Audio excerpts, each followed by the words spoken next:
buenos días. Pero bueno, damos gracias al Señor. Todavía nos quedan algunos compromisos para concluir este año, tantas invitaciones y tantas responsabilidades. Y este año me ha pasado algo que nunca en todos los años de edad que tengo me había pasado. ¿Lo quieren saber? Vengo más cansado que cuando me fui de vacaciones. Nunca me había pasado eso. Siempre viene uno fresco y tal. Yo vengo cansadísimo. Y vacaciones pocas, créame, vacaciones pocas. Hemos hecho miles de kilómetros por todo tipo de carreteras de montaña, pueblos pequeños, autopistas, con muchísimo calor, tremendos incendios. Nos desviaron en más de una ocasión por pueblos pequeños, nos sacaban de las autopistas porque se estaba prendiendo fuego el bosque. Llegamos a temer que no nos dejaran entrar a España por la frontera, porque la frontera estaba ardiendo de ambos lados. De hecho, el día anterior, nosotros salimos por la Junquera, que es la frontera de Cataluña, y entramos por el Irún, que es el País Vasco, y el día anterior habían cerrado la frontera española. No podía nadie entrar ni salir, sobre todo camiones grandes de mercancía, por miedo a que se colapsara la autopista y murieran centenares, miles de personas quemadas, ¿no? Pero bueno, gracias al Señor, el Señor nos protegió, un calor tremendo. He visto gente durmiendo fuera de sus vehículos, fuera de sus caravanas, fuera de los camiones, en las gasolineras, del calor terrible que hacía. De verdad, créanme, un calor tremendo. Y bueno, tuvimos la oportunidad de ir a un pueblecito perdido a las afueras de la ciudad de Lyon, en Francia, a ver a una hermana. Hicimos miles de kilómetros desde el sur de España hasta allá arriba de Francia para ir a ver a una hermana Freda, que ella es venezolana, pero lleva viviendo muchos años en Francia, y fue una bendición tremenda el poder estar con ella en esa casa tan antigua de montaña de 100 y pico de años. Estuvimos con ella pasando allí creo que un par de días, nos enseñó el huerto donde ella trabaja, sus lechuguitas, sus tomates. Nos cortamos todos recogiendo un día moras, estas moras silvestres, pues nos metimos allí con ella y no sé si vieron, allí hice un par de devocionales. Después de ahí cruzamos todo Francia a lo ancho, fue un viaje muy pesado, y llegamos a San Juan de Luz, que es prácticamente ya una frontera con España, y estuvimos con nuestra hermana Gaviria, Sandra Gaviria, también estuvimos con ella, fue un tiempo muy hermoso. Y bueno, después pues lógicamente con mi suegra, que ya está muy mayorcita, a la cual le mandamos saludos. Ella está viendo el culto ahora mismo junto con Elena. Elena viene el día sábado, Dios mediante. Estuvimos también un domingo, predicando en la iglesia del pastor Walter, la iglesia Revive, allí en Galicia, en Cangas. Y la verdad es que el tiempo, con cualquier persona que hables, hay como una sensación en el ambiente de que los días están pasando más rápidos que nunca. Y la gente se pregunta, ¿es esto normal? ¿Es normal que ya estemos ya en septiembre, que ya prácticamente el verano está finalizando y que nos encontremos nuevamente en el mes de diciembre para darle la despedida a este año? Bueno, los científicos han comenzado a hacer todo tipo de especulaciones y de estudios y han llegado a una conclusión muy interesante, y es que se han dado cuenta de que el mundo, en vez de ir, el universo, en vez de ir cada vez más despacio, está ocurriendo todo lo contrario. Está acelerándose el universo. Los movimientos de la Tierra, de rotación y traslación, cada vez son más rápidos. La meteorología en todas partes del mundo se ha vuelto loca. No sé si han visto las inundaciones de Francia en estos días. Yo estuve hace unos días allí a 48 grados de temperatura, con unos incendios terribles. Ahora está lloviendo. Ha llovido en 4 horas lo que no llueve casi en medio año. Granizos más grandes que la palma de mi mano en toda la costa este de España, en Cataluña, unos granizos enormes. Y dicen los expertos que los granizos cada vez serán más grandes. Curioso que la Biblia dice que llegarán a caer granizos del cielo de 45 kilos de peso. De un talento, ¿no?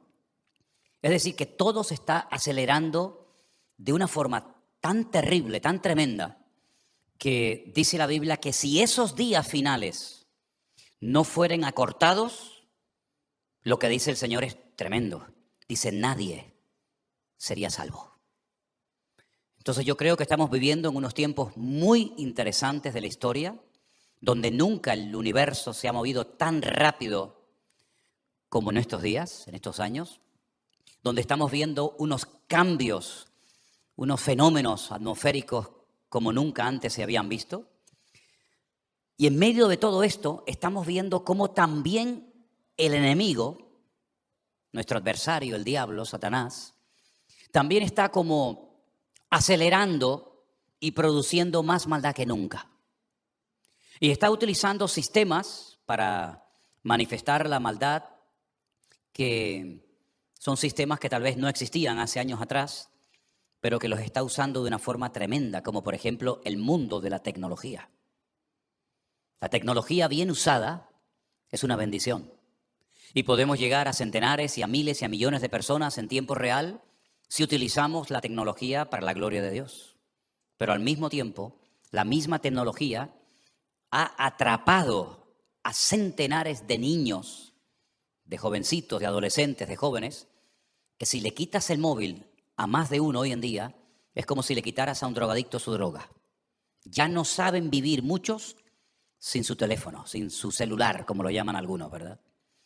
Por lo tanto, tenemos que ser cautos y darnos cuenta de que muchas de las cosas que ocurren a nuestro alrededor no son producto de la casualidad, sino de una revolución en el mundo espiritual sin precedentes que estamos comenzando a vislumbrar y estamos comenzando a ver que el Señor Jesucristo, y lo digo en serio, viene muy pronto. ¿Cuántos dicen amén? Cierra tus ojos un momentito, vamos a orar, presentar esta palabra que vamos a compartir en el día de hoy, que sea de bendición a todos los que la van a oír y que la atesoremos en nuestros corazones y valoremos el privilegio de poder estar aquí presencialmente o virtualmente escuchando la palabra del Señor. Padre, te damos muchísimas gracias por este privilegio tan maravilloso que nos das de abrir tu palabra, de oír tu voz, escudriñar las sagradas escrituras. Te pido, Señor, que tú nos hables en esta tarde y que nuestros sentidos espirituales se aviven, se despierten para que podamos comprender el mensaje que tú nos quieres compartir en la tarde de hoy, Señor. Ponemos todo en tus manos, como siempre, en el nombre de Jesús. Amén y amén. Quiero llevarles a una primera porción que se encuentra en el libro de Segunda de Crónicas, capítulo 6. Los versículos que voy a leer a continuación los leía en el devocional que hoy tuvimos. No sé cuántos de ustedes lo vieron, pero en Segunda de Crónicas capítulo 6 se nos habla acerca de la dedicación del templo. Es la primera vez que se dedica un templo, una casa para que Dios more, para que Dios habite en ella. Nunca, jamás, nadie había construido un templo para el Señor. De hecho, Dios nunca le pidió a nadie que le construyeran una casa, un templo. Durante muchos años, el pueblo de Israel, desde que sale de la tierra de Egipto hasta la tierra prometida, vivieron en carpas, eran nómadas. Y Dios también decidió habitar en el centro de ese campamento en una carpa, el famoso tabernáculo. Ese templo portátil que se montaba y desmontaba, vamos a decir rápidamente, en el cual Dios tenía su gloria, su presencia, se comunicaba con Moisés, allí estaban las tablas de los 10 mandamientos, en fin, todo lo que ustedes saben. Cuando entran a la tierra prometida, hay una población, un lugar que se llama Silo, que es donde colocan el tabernáculo, pero con el paso del tiempo el tabernáculo fue, digamos, desapareciendo, hasta que se levanta un rey, el famoso rey David, que siente un día en su corazón construir un templo para Dios. Se lo comunica al profeta que vivía con él, al profeta Natán, y el profeta Natán, sin consultar con el Señor, sin averiguar si verdaderamente por ahí va la voluntad del Señor, le dice inmediatamente al rey David: haz lo que sientas hacer en tu corazón. Adelante, manos a la obra. Recapacita a los pocos días, el Señor le dice que le traiga un mensaje al rey David y que le diga que no le da permiso, no lo respaldará a la hora de construir un templo. Primeramente, Dios no ha pedido que se haga esta obra, pero en segundo lugar, permite el Señor que se construya, pero no lo va a construir David. David va a ser el que va a diseñar el templo, sus medidas, va a preparar las letras de las canciones, los salmos que se van a cantar en ese templo. Él hace construir una serie de instrumentos musicales, él inventa instrumentos que posteriormente se van a usar en dicho templo. Él acumula cantidades enormes de oro, de plata, de madera, somete a todos los enemigos alrededor para que cuando se construya el templo haya paz y no tengan que estar pendientes de ataques del enemigo, ¿verdad? Y le comunica al Señor que será su hijo Salomón el instrumento, el responsable de construir dicho templo. Ese templo, lógicamente, no se construyó en una semana ni en un par de meses, sino que tardaron 7 largos años en decir, ya está terminado. El capítulo 6 de Segunda de Crónicas nos habla del día que se dedica al templo, el día que se consagra ese templo para el culto a Dios. Y no vamos a leer todo el capítulo, sería bueno que ustedes después lo leyeran en casa detenidamente. Pero desde el versículo 17 en adelante encontramos una oración que ese día de la dedicación del templo hace Salomón, y dice así: ahora pues, oh Jehová, Dios de Israel, cúmplase tu palabra que dijiste a tu siervo David. Mas, ¿es verdad que Dios habitará con el hombre en la tierra? He aquí los cielos y los cielos de los cielos no te pueden contener, cuanto menos esta casa que he edificado. Mas tú mirarás a la oración de tu siervo y a su ruego, oh Jehová, Dios mío, para oír el clamor y la oración con que tu siervo ora delante de ti. Que tus ojos estén abiertos sobre esta casa de día y de noche, sobre el lugar del cual dijiste mi nombre estará allí, que oigas la oración con que tu siervo ora en este lugar. Asimismo, que oigas el ruego de tu siervo y de tu pueblo Israel cuando en este lugar hicieren oración, que tú oirás desde los cielos, desde el lugar de tu morada, que oigas y perdones. Si alguno pecare contra su prójimo y se le exigiere juramento y viniere a jurar ante tu altar en esta casa, tú oirás desde los cielos y actuarás y juzgarás a tus siervos, dando la paga al impío, haciendo recaer su proceder sobre su cabeza y justificando al justo al darle conforme a tu justicia. Si tu pueblo Israel fuere derrotado delante del enemigo por haber prevaricado contra ti y se convirtiere y confesare tu nombre y rogare delante de ti en esta casa, tú oirás desde los cielos y perdonarás el pecado de tu pueblo Israel y les harás volver a la tierra que diste a ellos y a sus padres.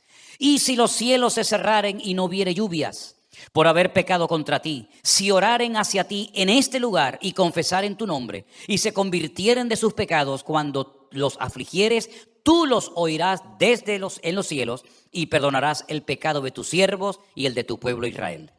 Y les enseñarás el buen camino para que anden en él y darás lluvia sobre tu tierra por la que diste heredad a tu pueblo. Y así va mencionando distintas calamidades que vinieron en el futuro, como las hambres, la sequía, etcétera, etcétera.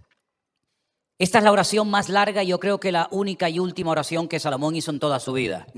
Como alguien dijo, fue una oración larga, una oración preciosa, pero no fue nunca un hombre conocido por ser un hombre espiritual como su padre, ni fue un hombre de grandes oraciones y comunión delante del Señor. Pero bueno, sea como sea, el Señor bendijo ese día esa casa construida en lo alto del monte Moriah, donde vivía Arauna, ¿verdad?, del Jebuseo, se convirtió en el centro religioso para el pueblo de Israel. Ya tenían un lugar físico donde el Señor, a través de la ley de Moisés, les ordenaba subir 3 veces al año, no más, 3 veces al año, para tener comunión con el Señor, llevar sus ofrendas, sus diezmos, sus sacrificios, etcétera, etcétera. Lo que no sabía Salomón en ese momento que estaba dedicando el templo es que ese templo enorme, precioso, grande, magnífico, sería destruido siglos más tarde por el rey Nabucodonosor, el rey de Babilonia. Sitió la ciudad de Jerusalén. Jeremías llamó durante 40 años al arrepentimiento al pueblo. El pueblo no hizo caso. Finalmente las murallas caen, el templo es saqueado, los tesoros son llevados a Babilonia.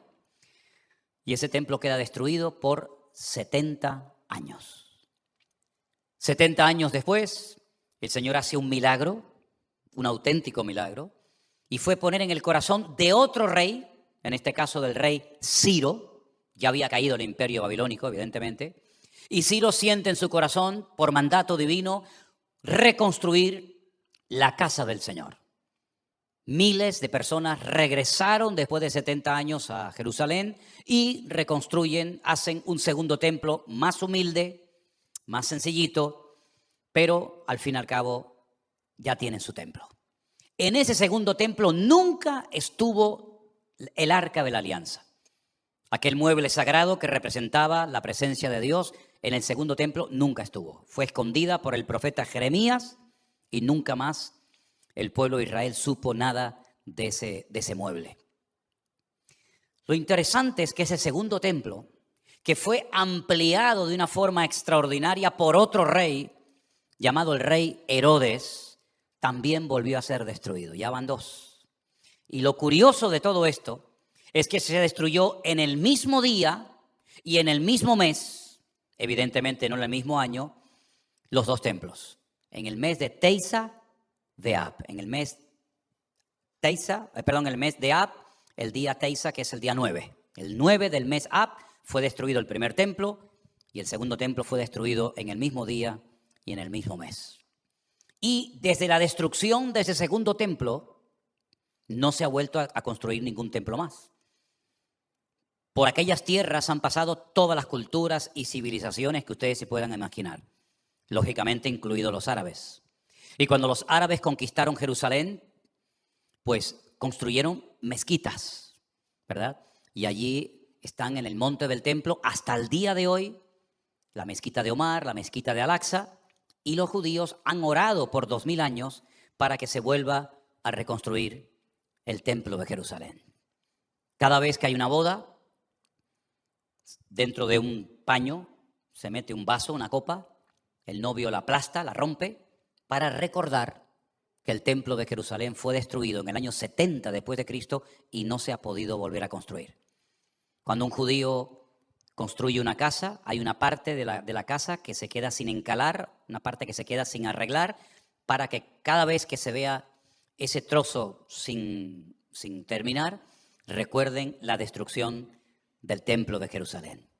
3 veces al día los judíos oran para la reconstrucción del templo de Jerusalén. Y el sueño del pueblo de Israel, incluso de aquellos que no son muy creyentes, que digamos, es tener nuevamente un templo al que puedan subir, adorar a Dios y presentar los sacrificios de animales.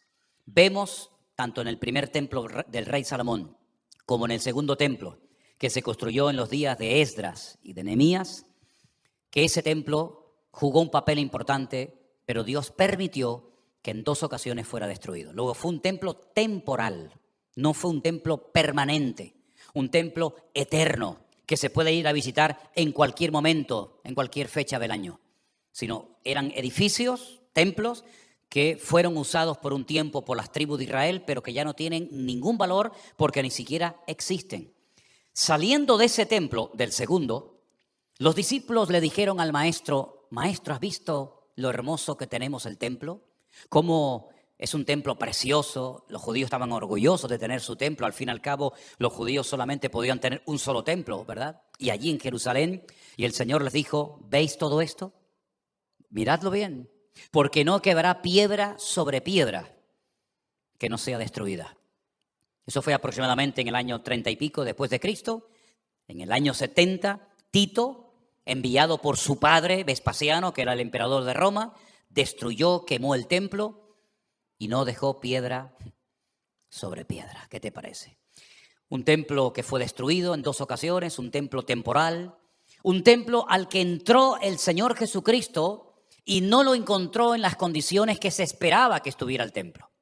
Vengan conmigo, por ejemplo, al Evangelio de Mateo capítulo 21 y vais a ver lo que le pasó al Señor Jesucristo en una de las visitas a ese templo. Mateo capítulo 21, por favor. Vamos a leer a partir del versículo 12. Dice así la palabra del Señor. Entró Jesús en el templo de Dios y echó fuera a todos los que vendían y compraban en el templo. Y volcó las mesas de los cambistas y las sillas de los que vendían palomas. Y les dijo: escrito está, Mi casa, casa de oración será llamada, mas vosotros la habéis hecho cueva de ladrones. Y vinieron a él en el templo ciegos y cojos, y los sanó. Pero los principales sacerdotes y los escribas, viendo las maravillas que hacía, y a los muchachos aclamando en el templo y diciendo, Hosana al hijo de David, se indignaron. Hosana, Hosiana, significa en hebreo, sálvanos. Eso es lo que significa la palabra Hosana. Le dijeron, ¿oyes lo que estos dicen? Y él les dijo, sí, ¿nunca leísteis de la boca de los niños y de los que maman? ¿Perfeccionaste la alabanza? Y dejándolo salió fuera de la ciudad a Betania y posó allí. Es interesante que a unos pocos metros del templo había, y todavía sigue estando allí, el famoso estanque de Betesda, del cual nos habla Juan en el capítulo 5 del Evangelio que lleva su nombre. Dice que en ese estanque había multitud de ciegos, paralíticos, enfermos, esperando el movimiento del agua para que el primero que se metiera quedara sanado. ¿Por qué no iban al templo? Cuando el lugar de culto era el templo y no el estanque de Betesda. No tiene ningún sentido ir a un estanque a esperar supuestamente a un ángel que venía de vez en cuando a mover el agua, cuando a 50, 80 o 100 metros como mucho tenían el templo de Jerusalén.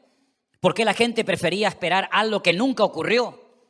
Esperando el movimiento del agua en Betesda y no iban al templo. Porque el templo, como les acabo de leer, el Señor lo definió como una cueva de ladrones. Habían convertido en un lugar de negocio, de comercio. Y allí no ocurría nada, no había vida. Ya no estaba la gloria del Señor. Porque permítame decirles que la gloria del Señor, la presencia del Señor estuvo en aquellos lugares, pero el mismo Señor que la puso, el mismo Señor la quitó. Y estando en el cautiverio en Babilonia, el profeta Ezequiel, que estaba en el cautiverio en Babilonia, vio en visión cómo la gloria del Señor se elevaba y se iba del templo y nunca más vino a ese templo. Ellos iban a un templo donde ya Dios no estaba, creyendo que adoraban a Dios. Ya Dios hacía años, muchas generaciones, que el Señor se había retirado de aquel lugar y no ocurría nada porque no había vida, sino se respiraba muerte. Y Anás y Caifás, que eran el suegro y el yerno, tenían un negocio montado que consistía en vender los animales a las personas que querían venir a sacrificar, hacer algún holocausto, alguna ofrenda al Señor. Y el Señor definió aquello como una cueva de ladrones donde se comerciaba, donde se ganaba dinero a expensas de un templo que ya Dios había mucho tiempo lo había abandonado. En el momento en el que el Señor lo limpia, de adentro hacia afuera, este es un detalle muy interesante, en el momento en el que el Señor lo declara casa de oración y ya no será más una cueva de ladrones, automáticamente los enfermos, los ciegos, los paralíticos, la gente necesitada comienza a ir y comienzan a producirse milagros en ese templo, porque ahora hay santidad, ahora hay orden, ahora hay limpieza. Empieza la alabanza a brotar espontáneamente en los niños, en los jóvenes. Claro, los religiosos, los profesionales de la religión no estaban acostumbrados al mover de Dios. No estaban acostumbrados a que hubiera un ambiente de libertad, espiritualmente hablando. Y entonces les molestó escuchar a los jovencitos, a la juventud, alabando al Señor en ese templo donde tenía que haber vida, pero que había muerte. Y le dicen al Señor que le diga a esos jóvenes que se callen. Y es entonces cuando el Señor cita un texto bíblico y les dice, la Biblia dice, las Escrituras dicen que de la boca de los niños y de los que maman, Dios perfecciona la alabanza, ¿verdad? Pero la cruda realidad, mis queridos hermanos, es que tanto el primer como el segundo templo fue destruido. Pero fíjense lo que les voy a comentar ahora. Yo sé que ustedes lo saben, solamente se lo voy a recordar. El Señor Jesucristo profetizó la destrucción de ese templo, diciendo no quedará piedra sobre piedra que no sea destruida. Amén. Pero hay un momento en el que Él le dice a sus discípulos, y en ese momento no lo entendieron. Lo entendieron más tarde. Destruid este templo. ¿Y qué más dijo? Y en 3 días será construido nuevamente, será reedificado. Destruidlo. Y en 3 días volverá otra vez a estar perfectamente restablecido. Los discípulos es entonces cuando le dicen, maestro, ¿cómo que en 3 días? 46 años lleva Herodes tratando de ampliarlo, de ponerlo bonito, de ponerle planchas de oro. Los romanos se reían de los judíos porque decían, ¿para qué queréis un templo tan grande, tan bonito, tan lujoso? ¿Y dónde están vuestros dioses? ¿Dónde están vuestras imágenes? Los romanos se reían de los judíos porque decían, nunca hemos visto a un pueblo que construya un templo y lo tenga vacío. Porque ellos estaban acostumbrados a ver a sus dioses, a Júpiter, a Afrodita, a Ceres, a tantos dioses, ¿verdad? Pero se reían de los judíos porque decían, ¿dónde está vuestro Dios? Pero dice la Biblia que cuando el Señor Jesucristo murió y resucitó, fue cuando entendieron aquella palabra que les había dicho, destruid no ese, este templo, y será reconstruido en 3 días. Y entendieron que hablaba del templo de su cuerpo. Y esto que para nosotros es normal y lo hemos oído 1000 veces, para ellos fue un impacto, porque nunca jamás nadie en la historia, ningún profeta, había comparado al cuerpo humano con el templo, con el Bet HaMikdash de Jerusalén. Nunca. Yo creo que ninguno se atrevió a decir eso porque ni se les pasaba por la cabeza que el cuerpo humano podía ser comparado con aquel edificio tan santo y tan sagrado como lo fue en su momento. Por eso ellos no entendieron en ese momento a lo que se refería con la destrucción y la restauración del templo. Pero alguien años más tarde se convierte y probablemente alguien le dijo esas palabras que el Señor pronunció ese día. Tal vez se las dijo Juan o Pedro o Santiago o María o cualquier otro discípulo. Y entonces, años más tarde, cuando ya es un gran instrumento en las manos del Señor y tiene que escribir una carta a una ciudad formada fundamentalmente por gente no judía, sino de origen gentil, se atreve a decir lo que yo les voy a leer en esta tarde, que es una revelación impresionante lo que vamos a leer a continuación. En 1 Corintios, el capítulo 3, el verso 16, Pablo dice, el apóstol Pablo, ¿no sabéis que sois templo de Dios y que el Espíritu de Dios mora en vosotros?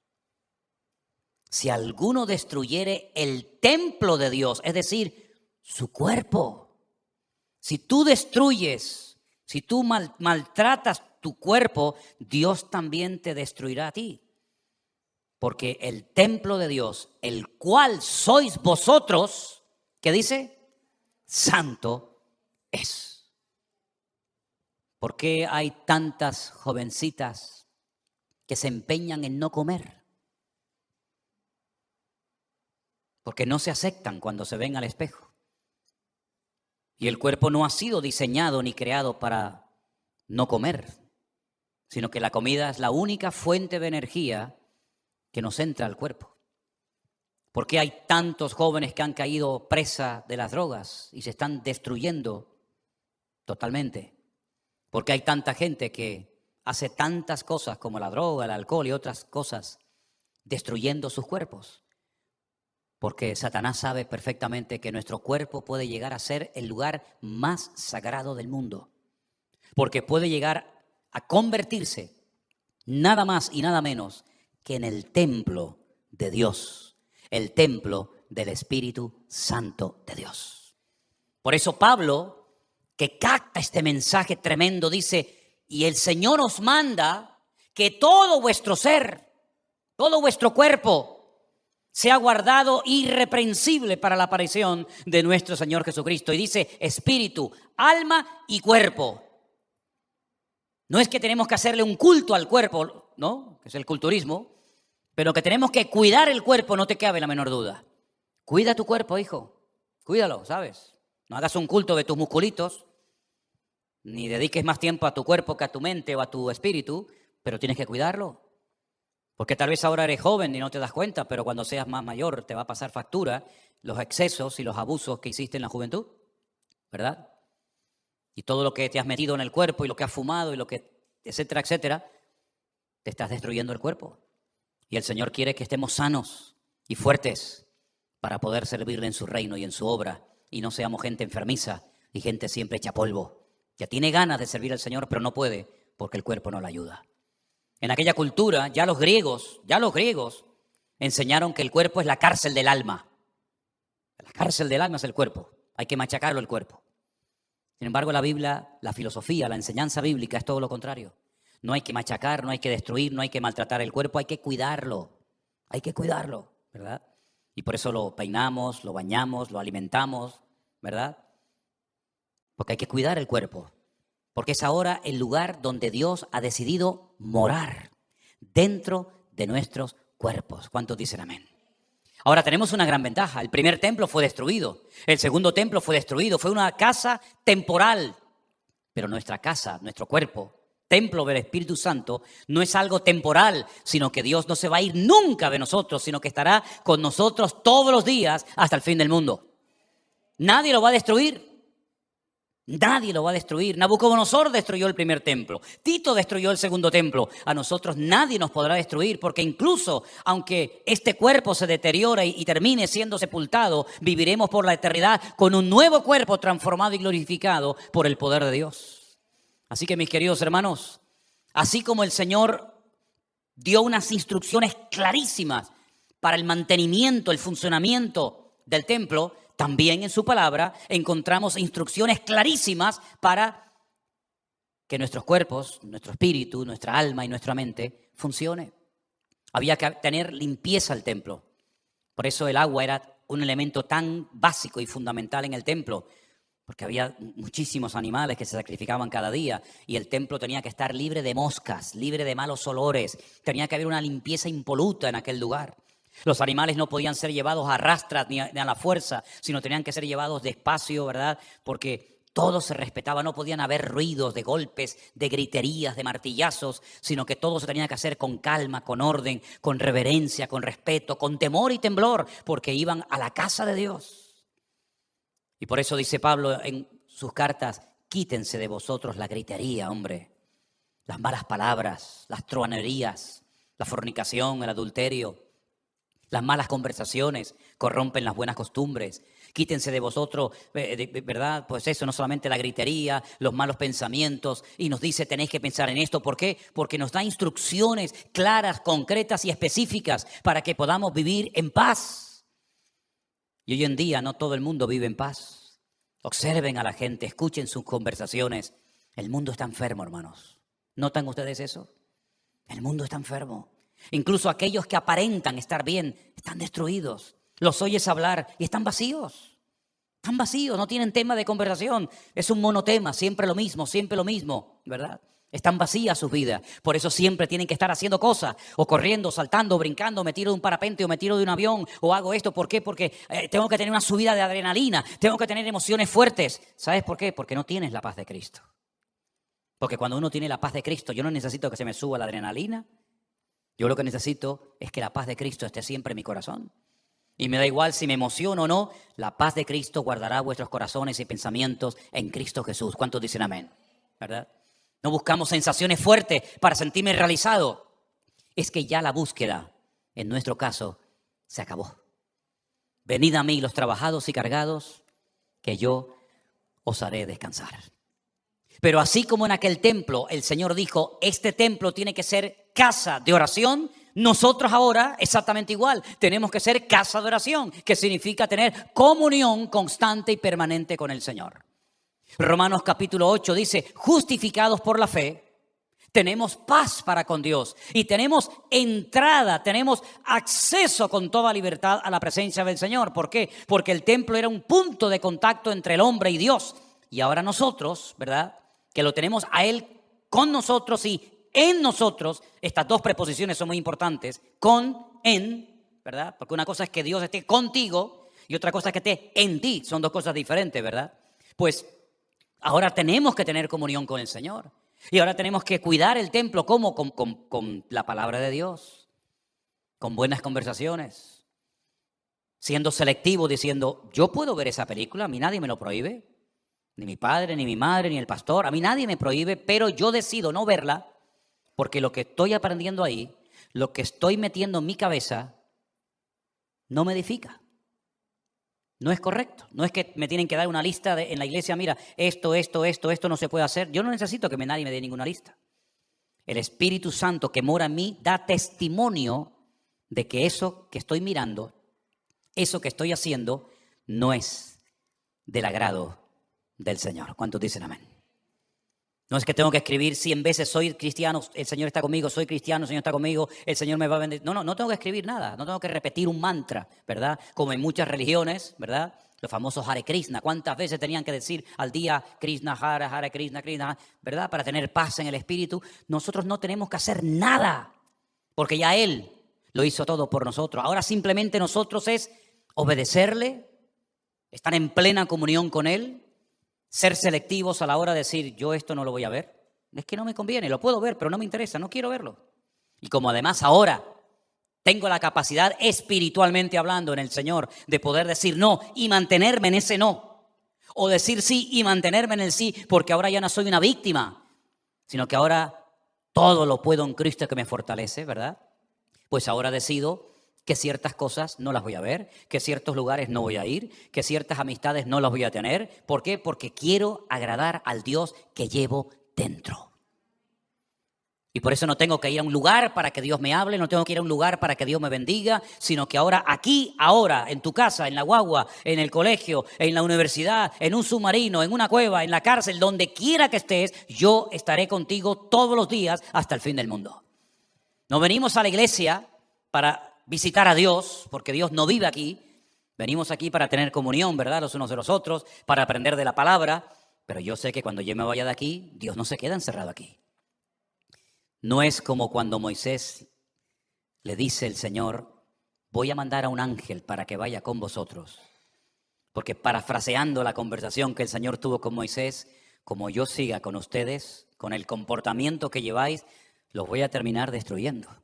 Entonces mejor que vaya mi ángel con ustedes, porque, ¿y qué le dijo Moisés al Señor? Señor, si tu presencia no va conmigo, yo de aquí no me muevo. Imagínense por un momento que la Biblia nos enseñara clarísimamente que Dios vive en este local. Yo no me iría nunca de aquí.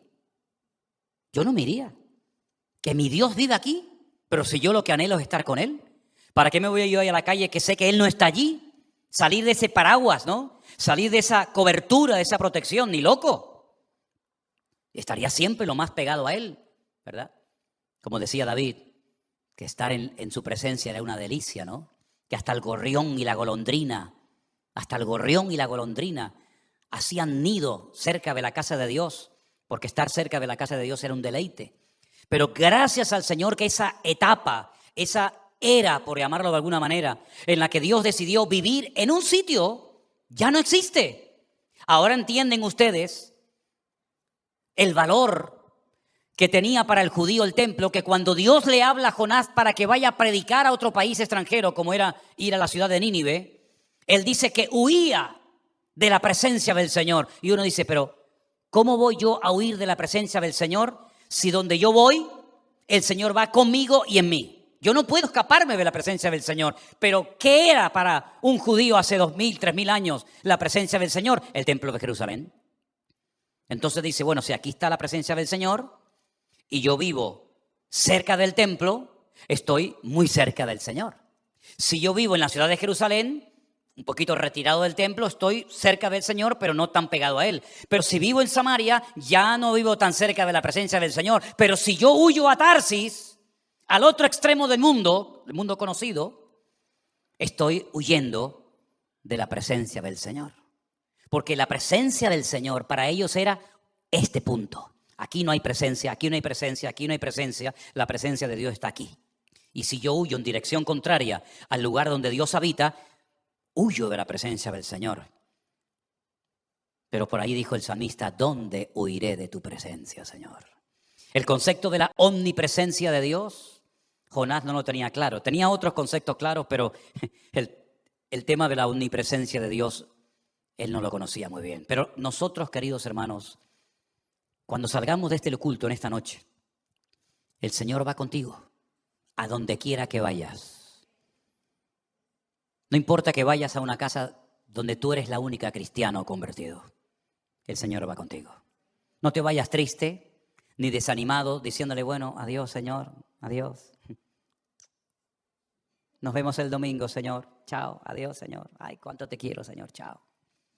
Y te vas con esa penita, ¿no? De mirar así, como cuando uno se va del aeropuerto. ¿No te ha pasado? A ustedes no, porque están en otro nivel espiritual. Yo sé que a ustedes eso no les pasa, ¿no? Pero cuando uno se va, hace así como diciendo, ay, la última miradita, ¿no? La última miradita. Nosotros no tenemos que echarle la última miradita al Señor cuando nos vayamos hoy del culto, porque el Señor va contigo a donde quiera que vayas. El bien y la misericordia te seguirán todos los días de tu vida, y aunque un ejército acampara contra ti, no tienes que tener miedo, porque Él es tu luz y tu salvación, y Él te acompañará todos los días hasta el fin del mundo. Dale ese fuerte aplauso a Él la gloria y la honra. Aleluya. Bendito sea Dios. Amén. Amén. Gracias, Jesús. Qué bueno eres, Señor. Oramos en esta noche y algunos dirán, pero entonces, ¿se va a construir otro tercer templo en Jerusalén? Sí, se va a construir, pero eso a mí ni me va ni me viene. Porque yo no necesito ir a Jerusalén, a un templo, a visitar a mi Dios. Porque mi Dios está conmigo y está dentro de mí. Aleluya. Y gracias, Señor, porque esta verdad de tu palabra la creemos. Sabemos que tú no mientes, Señor. Y tú has decidido morar en nosotros y no salir nunca de ahí, Señor. Vendrán luchas, tormentas, pruebas, dificultades, pero nada cambia la realidad de tu palabra. Tú estarás conmigo y en mí todos los días de mi vida, Señor. Y nadie me arrebatará nunca de tu mano. Tú me cuidarás de noche y de día, cuando me levante y cuando me acueste, cuando entre y cuando salga, tú estarás conmigo y en mí. Tu vara y tu cayado me infunden aliento, aleluya. Veremos tormentas, luchas, pruebas, dificultades. Unos caerán por un lado y otros por otro, pero nosotros permaneceremos firmes y constantes, creciendo en la obra del Señor siempre, sabiendo que lo que hacemos para Él no resulta en vano, sabiendo que tenemos la victoria, aleluya, en el nombre de Jesús. Sabiendo que aunque tuviéramos que pasar por sombras tenebrosas, valles de sombra y de muerte, el temor no se volverá a apoderar de mi vida, porque tú estás conmigo, Señor. Y sé que al final del camino, cuando mi carrera se acabe y haya peleado la batalla, recibiré el galardón, porque en la casa del Señor moraré por largos días. Mientras tanto, Señor, unge mi copa con aceite. Mientras tanto, Señor, renuévanos, levántanos, fortalécenos cada día, para que al final podamos recibir la corona de vida, la cual el Señor dará a todos los que aman su venida. Ayúdanos, Señor, a entender que soy portador de la presencia tuya a todo lugar donde yo vaya. Ayúdame, Señor, a interiorizar esta verdad que cambió mi vida cuando la entendí, que tú estás dentro de mí, Señor. Gracias, Padre, porque aunque esté solo o acompañado, sé que tú vienes conmigo. Y te doy la gloria porque tú lo decidiste así. No fue una decisión humana, fue una decisión soberana de tu parte. Elegir nuestros cuerpos, nuestras vidas, para vivir dentro de nosotros. Gracias, Señor. No hay palabras, no hay sermón que pueda explicar esta verdad tremenda. Que Dios, el creador del universo, el Dios que dijo, sea la luz y fue la luz, mora en mí, Señor. Gloria a tu nombre, Señor. La gloria, la honra y la alabanza sean para ti por la eternidad. Gracias, mi amado Dios. Gracias, Señor. Sigue bendiciendo y cuidando de nuestras vidas, como hasta el día de hoy. Oramos y bendecimos a todos los hermanos que están en sus hogares, diferentes naciones de la tierra, viendo este culto. Alcánzalo, Señor, con tu bendición, y que siempre estemos cerca de tu corazón. En el nombre de tu amado Hijo Jesús. Amén y amén. Aleluya. Que el Señor les bendiga en esta tarde, mis amados hermanos. Recuerden, el domingo tenemos la Santa Cena. Lo digo para que ustedes lo sepan, y para los que están en casa, que vayan preparando lo que tengan que preparar para participar juntamente con nosotros el domingo del pan y el vino. Nos ponemos de pie, hermanos, Y los hermanos que nos van a ayudar a recoger la ofrenda pasan y por favor se acercan al micrófono y presentamos esta ofrenda al Señor en oración. Dios les bendiga, hermanos. Nos vemos el domingo con la bendición de nuestro Dios. Adelante, hermanas, las que nos van a ayudar. Gloria a ti, Jesús. Y nuestra Beatriz, si nos puedes dirigir en oración, ¿vale? Gracias.